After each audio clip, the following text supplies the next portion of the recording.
И здравейте всички, които ме гледат. Аз съм Тони Беги и в това влогче само ще говоря за Clash of Clans, защото миналия епизод не можах да кажа. Бях с Викто и целта в Clash of Clans е да си купуваш войници трябва да спечелиш там ферма, която ти дава такива нещо като сапун.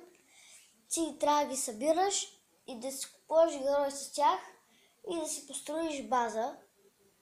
Цъкаш където там са материалите, влизаш в менюто на играта, цъкаш където са материалите и там ми се показва всичко.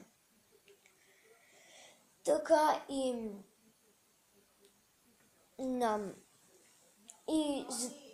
за да можете да се биете, ще ви трябва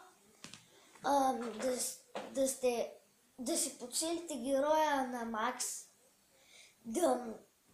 да си купите герой, ако ви нападнат да заоградите вашето царство и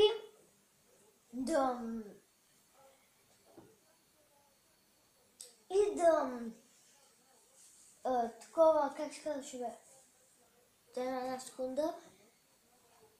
И да не може да ме убиват, защото колкото пъти ви убиват, толкова повече сапун ви взимат.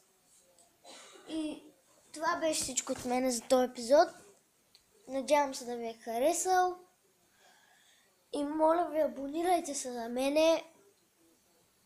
Ще ви изпише там едно нещо пред екраните. Wiki Ender 2.2. Не знам какво ще ви пише, но ще ви изпише Ender.2 и още едно нещо. Прякорът му. Цъкнете него и ще видите третия клип и цъкнете него. Това беше всичко от мене.